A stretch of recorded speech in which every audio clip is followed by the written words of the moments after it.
नमस्कार, स्वागत है आप सभी का एडवोकेट चैंबर में और मैं हूं आपके साथ एडवोकेट राजीव कुमार शुक्ला। जैसा कि आप सभी जानते हैं कि बदलने वाला है देश का कानून और नया कानून कब एक्टिवेट हो जाए इसकी जानकारी अभी शायद किसी को नहीं है। लेकिन नए कानून का ड्राफ्ट बना, बिल पेश हुआ, राज्यसभा और लोकसभा दोनों में बिल पास हुआ। उसके बाद 25 दिसंबर को राष्ट्रपति महोदया ने बिल पर मोहर लगाई और बिल ने कानून का रूप ले लिया। लेकिन अभी यह कानून लागू नहीं हुआ है, लेकिन जल्द ही यह कानून पूरे देश में लागू होने वाला है। जब देश का कानून बदला तो सारी धाराएं बदली, लेकिन आप ये ना समझें कि सिर्फ धाराएं बदली, बल्कि अंदर का मैटर भी बहुत कुछ बदला है। बहुत से प्रावधान नए आए और बहुत से प्रावधानों में बदलाव हुआ और बहुत से प्रावधान हटा दिए गए। चलिए आज हम बात करते हैं एक ऐसी धारा पर जिसका जानना सभी के लिए आवश्यक है और सभी उस धारा से वाकिफ भी हैं, और वो धारा है सीआरपीसी की धारा 154।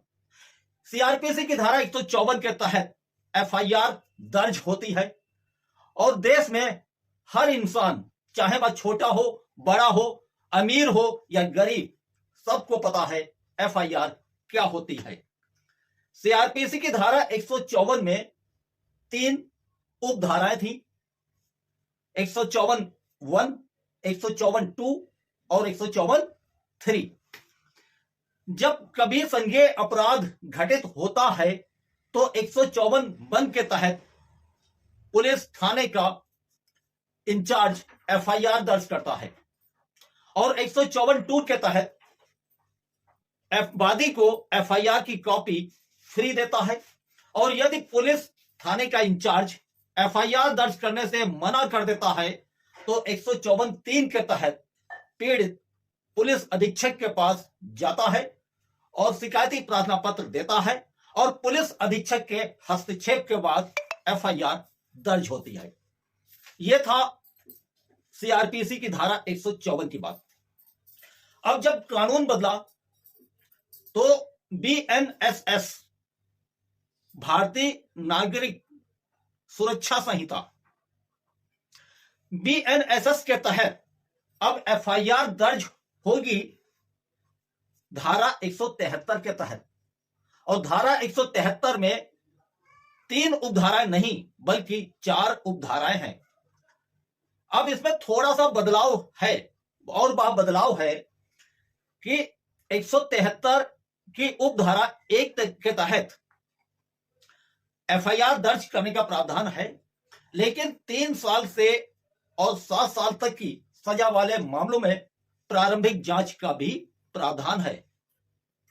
थाने का इंचार्ज एसपी को अप्रोच करेगा और एसपी की अनुमति के बाद एक प्रारंभिक जांच करेगा और यह जांच 14 दिन के अंदर करनी है और अपनी रिपोर्ट एसपी को भेजेगा। उसके बाद उस पर विवेचना शुरू होगी। यह तो थी छोटा सा बदलाव। अब एक बड़ा बदलाव और भी हुआ है और वह बदलाव है कि पहले ऐसा होता था कि आप थाने जाते थे और आप कहते थे कि मेरे साथ ऐसी घटना घटित हुई। उस पर थाने का पुलिस अधिकारी आपसे कहता था कि वह क्षेत्र मेरे थाने में नहीं आता है, आप दूसरे थाने में जाएं। लेकिन अब ऐसा नहीं है। अब किसी भी थाने में एफआईआर दर्ज करवा सकते हैं और थाना प्रभारी को एफआईआर दर्ज करनी पड़ेगी।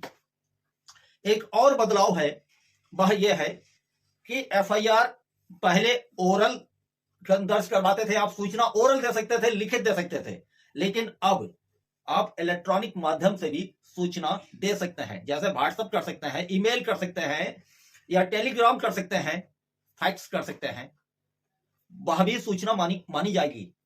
उसके बाद आप इलेक्ट्रॉनिक माध्यम से जो सूचना देंगे उस सूचना पर 3 दिन के अंदर पुलिस अधिकारी आपके हस्ताक्षर करेगा और एफआईआर दर्ज करेगा। 173 की उपधारा 2 वही है कि पुलिस अधिकारी आपको निःशुल्क कॉपी देगा। 173 की उपधारा 3 में क्या है? अब 3 में क्या हुआ कि यदि कोई महिला है और रेप का मामला है तो महिला को थाने में बुलाना आवश्यक नहीं है, महिला अपने घर से भी एफआईआर दर्ज करवा सकती है। 173 की उपधारा 4 वही है, यदि आपके थाने में एफआईआर ना हो तो आप पुलिस अधीक्षक को लिखित में शिकायत पत्र देकर कार्रवाई की मांग कर सकते हैं। नया कानून बदला, लेकिन समस्या यह है कि नए कानून को किस तरह हम आपको समझाएं। इसके लिए अभी हम खुद समझ नहीं पा रहे हैं कि ऐसा कौन सा तरीका लाएं कि आपको पुराना कानून भी याद रहे और नया कानून भी याद रहे।